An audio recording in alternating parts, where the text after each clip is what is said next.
Crossbridge families, have we got an exciting 3 weeks for you. We are going to be having a competition like no other. We will have Pirate Squirrels versus Space Ninjas. So before we get started, you need to pick your team at home. Let me introduce you to our team captains. All right, over here we have Harold. He's going to be the team captain for the for the Space Ninjas. Space Ninjas, sorry. And then over here we have Del. Who is a pirate squirrel. All right, so pick your teams. And we will see you on the other side of the lesson. Hey there, Crossbridge families. We are getting started on a brand new unit called Pirate Squirrels versus Space Ninjas. Now, what does this have to do with the Bible? Absolutely nothing. But here's how it works. Each week for the next 3 weeks, we're going to teach you a Bible story, like usual, and then we're going to move on to a very out-of-this-world competitive quiz about the Bible story. And you get to pick what team you want to be on. Do you want to be a pirate squirrel? Or do you want to be a space ninja? To pick, and hopefully you have people at home to compete with. So here we go. Last week we talked about a man named Daniel, and Daniel was born in Jerusalem in the country of Israel, okay? And he lived in Jerusalem until the Babylonians attacked the city and destroyed it. And they took all these Israelites captive or prisoners into Babylon. And most of the people were just servants for the Babylonians, but they took the young, smart, good-looking, athletic young men, and they wanted to try to make them into Babylonians, really good Babylonians. They wanted them to learn the language, the customs, the culture, even worship the Babylonian gods. They wanted them to forget what it was like to be an Israelite, forget their language that they were born speaking, and to forget the customs and the cultures, and even forget the Israelite God. And so we're a few years after Daniel had interpreted Nebuchadnezzar's dream about the statue, and Nebuchadnezzar decides to build a real statue. In fact, he builds this statue that's 90 feet tall. Not like 9 feet tall, which would be a couple feet taller than me, but 90 feet tall, and has it completely covered in gold. And the statue was him. It was kind of like a photograph, but it was of Nebuchadnezzar. And so he sent his royal messengers across the entire city of Babylon. And he said, when you hear the royal musicians play music, everyone will bow down and worship this statue of me. That was the message. All right, boys and girls. So they did. They sent the message out, they played the music, and everyone bowed down. So the people who were born in Babylon bow down to the idol or the statue of gold of Nebuchadnezzar. The people who were born in Israel bowed down to this statue of Nebuchadnezzar. Why would they do that? Because if they didn't, the punishment was getting thrown into a fiery furnace. That's why they did it. But 3 people stood up, boys and girls. Shadrach, Meshach, and Abednego. They didn't bow down. So picture this. You're on the playground. You're out there with like the entire 3rd grade, right? Your entire grade is out on the playground, and all of them are making a bad choice. They're all making a bad decision, and only you and the girl to your left and the boy to your right are making the right choice. And you were the ones getting into trouble for it. How would you feel? I mean, maybe you're embarrassed. Maybe it feels awkward. Maybe you feel proud of yourself for making a good choice, even if you're getting into trouble. Well, that's how Shadrach, Meshach, and Abednego felt, okay? They were the only ones making the right choice. In fact, in my mind, I picture someone kneeling next to Abednego, like pulling on his tunic, saying, get down, here comes the king. And that's what happened. King Nebuchadnezzar walks up to them, and he's like, what are you guys doing? We played the music, and you're not bowing down. And I didn't want to mess up what they said. So this is what they said, straight from the book of Daniel. They say, oh, Nebuchadnezzar, we do not need to defend ourselves before you in this matter. If we are thrown into the blazing furnace, the God we serve is able to save us from it. And he will rescue us from your hand, O king. But even if he does not, we will want you to know, O king, that we will not serve your God or worship this statue of gold that you have set up. And the king didn't take that real well. In fact, he was so angry, the Bible tells us he has them make that furnace 7 times hotter. In fact, the Bible tells us that the soldiers who threw them into the furnace died. The exposure to the heat from the furnace killed the soldiers who threw them in. So King Neb, he's standing back. He doesn't want to get too close because obviously he would get hurt. And he's looking in the furnace and he's counting and he's looking and he's like, now how many men did we throw in that furnace? And his advisors are looking and they're counting and they said, well, we just threw in 3, Shadrach, Meshach, and Abednego. But we all see 4, and that 4th one looks like he could be the son of a god.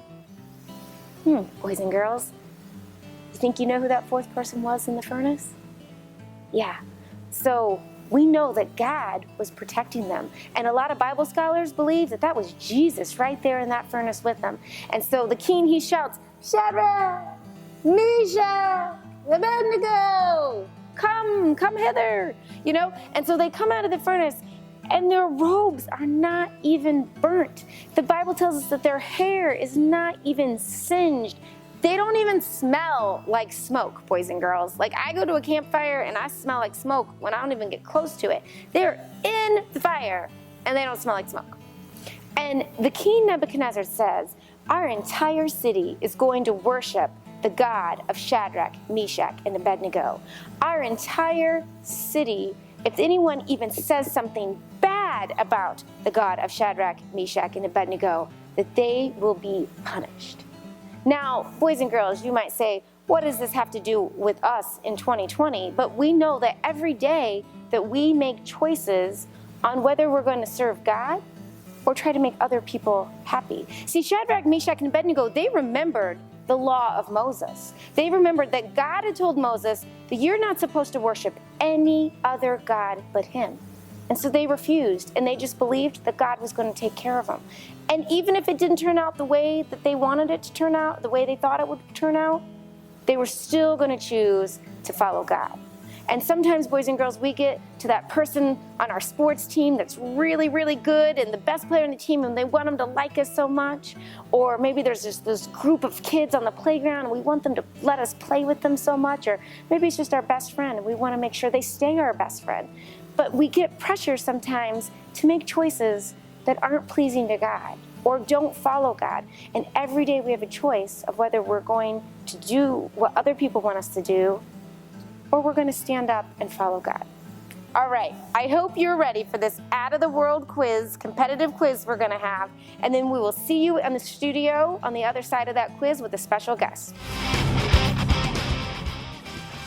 All right, Crossbridge families, I hope you were paying attention to Shadrach, Meshach, and Abednego, because now it is time for our quiz off with our Pirate Squirrels versus Space Ninjas. All right, here we go, gentlemen. Oh, okay. All right, buzzer's ready. How tall was King Nebuchadnezzar's gold statue? A, 9 feet, B, 90 feet, C, 900 feet, or D, 9,000 feet?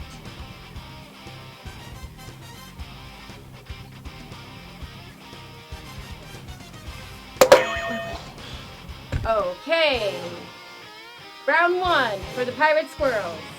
I think it'd be 9,000 feet. Oh, I'm sorry. 9,000. That is incorrect. For the steal, what do we got? 90 feet. 90 feet is correct. All right. For the Space Ninjas. I hope you guys got that right at home. Here we go. Number 2. When the royal musicians played their music, what were the people ordered to do? A, lay money at the feet of the statue. B, do a little dance before the statue. Or C, drop down and worship the statue. Or D, all of the above.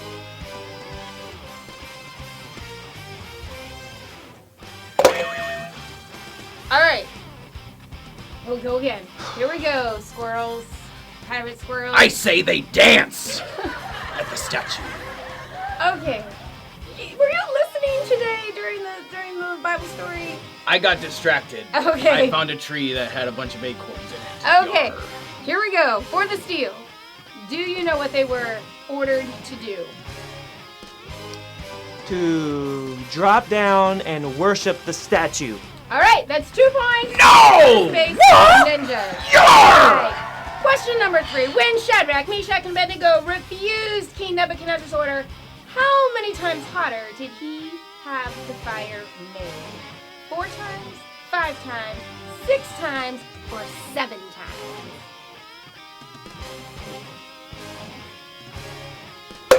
Oh, finally!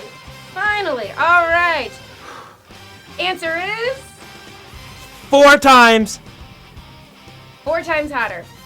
No deal. All right. For the steal, Pirate Squirrel.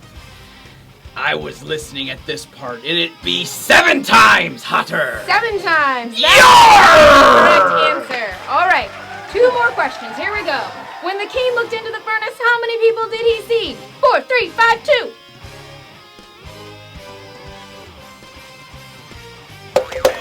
All right, we're going blue. Right here. 4 people. That is correct. Yar! All right. 2-0. We lost our hair and our hat. Good thing you got your I be do-rag balding. on. All right.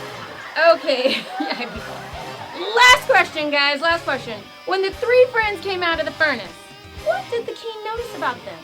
They were alive. Not a single hair had been burned, and they didn't smell like smoke, or all of the above.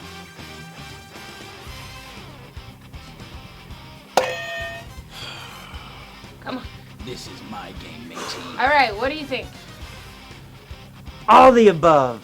All of the above. All right, so for round 1, Space Ninjas are the winners. Whoa! We will continue this next week. Woo! See you in the studio. Hey there, Crossbridge families. Thank you so much for staying tuned with us. Welcome to the studio.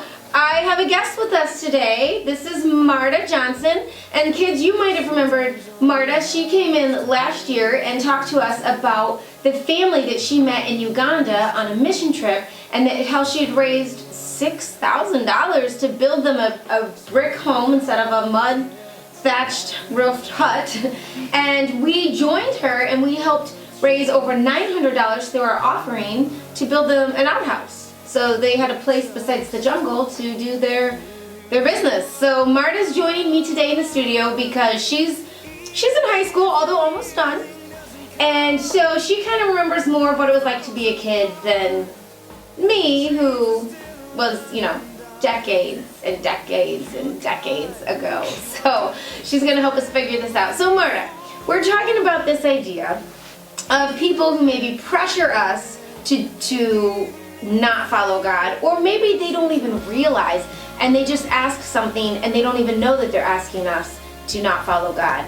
How do we deal with that? Do you have any examples maybe of growing up that you can think of? Yeah, so when I was a little kid, friends would always ask if I could spend the night at their house on a Saturday night, but I would always have to tell them no so that I could be fresh and awake for church on Sundays. Yeah, and that's a hard no, because we want to go to sleepovers, and there's nothing wrong with a fun sleepover. But the Bible actually tells us that we're supposed to have a day for church and rest. Like, it's in one of the 10 Commandments. So you might not even realize you were following one of the 10 Commandments there, but you were. So any other times you can think of? Yeah, so later on when I was in high school, I was driving around with my friends and listening to music, and then my friends asked if I could change the radio station, and it turns out that radio station was Christian music. Oh, they didn't want to listen to the Christian music? Not really. Oh, so what'd you do?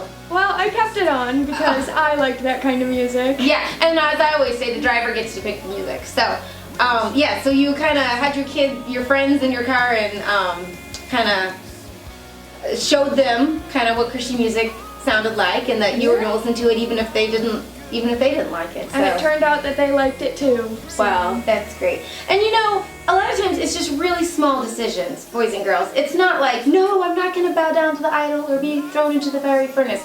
It's just small choices, like, I'm not going to be mean to that person just because you're mean to that person. Or I'm not going to say those words just because you use those words. I'm going to use the nice words or the polite words that God wants me to say, and not the mean words or the dirty words that you're going to say. And so it's just small decisions every day that we make to follow God. So here's your family challenge, okay? I want you to think about times in the past where maybe someone pressured you or asked you to do something that didn't follow God. And then parents, here's your homework. I want you to think of scenarios that maybe your child will face in the near future of people asking him or pressuring him to do things that don't follow God. And think of ways together as a family that you could deal with that pressure and stand up to pressure. So there's your homework, and that's your family challenge. Good luck, and we will see you next week as we continue the saga of Daniel and the captives of Jerusalem in Babylon. Guess we'll figure out what happens.